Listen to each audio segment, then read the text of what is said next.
awakened the sense of comparison, of contradiction, of delight in the new, the adventurous, the untried. They compelled man to set opinion against opinion, ideal plan against ideal plan, by means of arms, by upsetting boundary stones, by violations of piety most of all, but also by new religions and morals.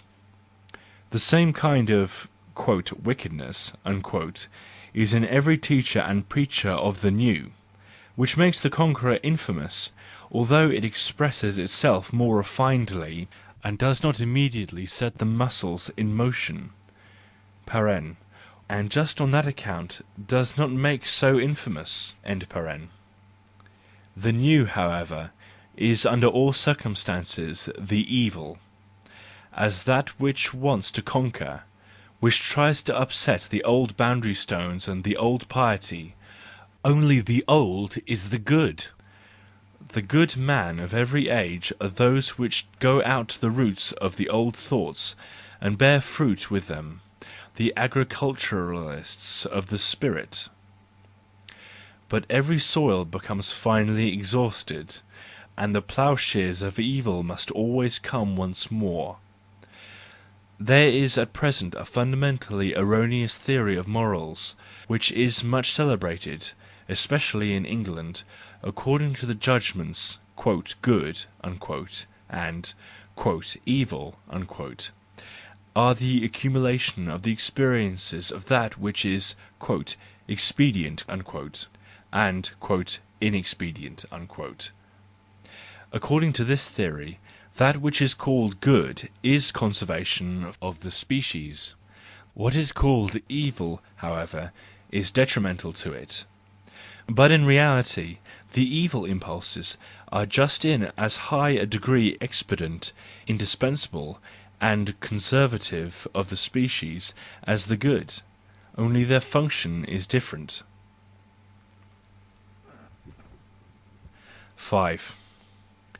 Unconditional duties. All men who feel that they need the strongest words and intonations, the most eloquent gestures and attitudes in order to operate at all—revolutionary politicians, socialists, preachers of repentance with or without Christianity, with all of whom there must be no mere half success, all these speak of "duties," and indeed always of duties, which have the character of being unconditional. Without such they would have no right to their excessive pathos; they know that right well. They grasp, therefore, at philosophies of morality which preach some kind of categorical imperative, or they assimilate a good lump of religion, as, for example, Mazzini did, because they want to be trusted unconditionally. It is first of all necessary for them to trust themselves unconditionally, on the basis of some ultimate, undebatable command, sublime in itself, as the ministers and instruments of which they would fain feel and announce themselves. Here we have the most natural, and for the most part very influential opponents of moral enlightenment and scepticism, but they are rare.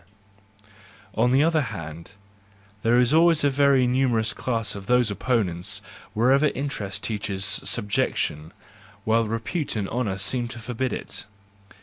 He who feels himself dishonoured at the thought of being the instrument of a prince, or of a party and sect, or even of wealthy power (for example, the descendant of the proud ancient family),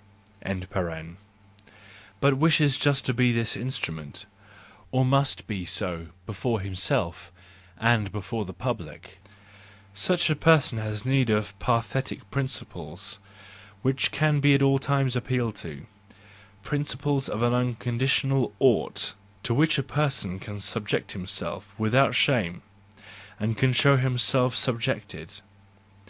All more refined servility holds fast to the categorical imperative, and is the mortal enemy of those who want to take away the unconditional character of duty. Propriety demands this from them, and not only propriety. 6. Loss of dignity. Meditation has lost all its dignity of form. The ceremonial and solemn bearing of the meditative person have been made a mockery, and one would no longer endure a wise man of the old style. We think too hastily, and on the way, and while walking, and in the midst of business of all kinds. Even when we think on the most serious matters, we require little preparation, even little quiet.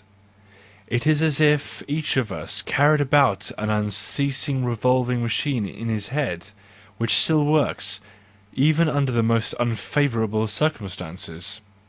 Formerly, it was perceived in a person that on some occasion he wanted to think. It was perhaps the exception, that he now wanted to become wiser and collected his mind on a thought. He put on a long face for it, as for a prayer, and arrested his step, nay, stood still for hours on the street when the thought "came" unquote, on one or on two legs. It was thus "worthy of the affair." 7. Something for the laborious. He who at present wants to make moral questions a subject of study has an immense field of labour before him. All kinds of passions must be thought about singly and followed singly throughout periods, peoples, great and insignificant individuals. All their rationality, all their valuations and elucidations of things ought to come to light. Hitherto all that has given colour to existence has lacked a history. Where would one find a history of love, of avarice, of envy, of conscience, of piety, of cruelty, even a comparative history of law, as also of punishment, has hitherto been completely lacking. Have the different divisions of the day, the consequences of a regular appointment of the times for labour, feast, and repose, ever made the object of investigation?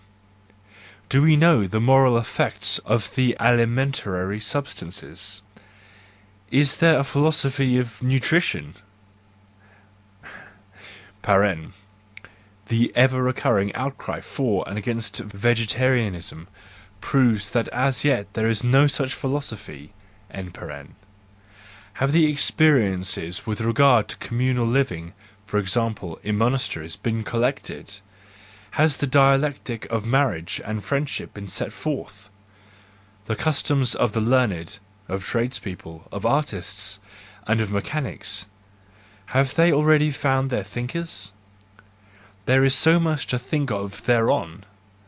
All that up till now has been considered as "conditions of existence" of human beings, and all reason, passion, and superstition in this consideration, have they been investigated to the end?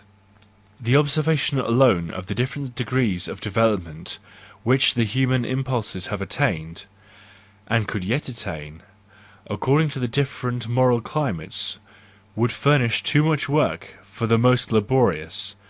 Whole generations and regular co-operating generations of the learned would be needed in order to exhaust the points of view and the materials here furnished. The same is true of the determining of the reason for the differences of the moral climates.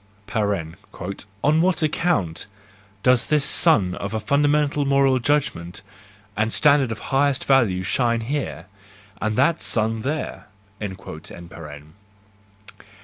there is again a new labour which points out the erroneousness of all these reasons, and determines the entire essence of the moral judgments hitherto made.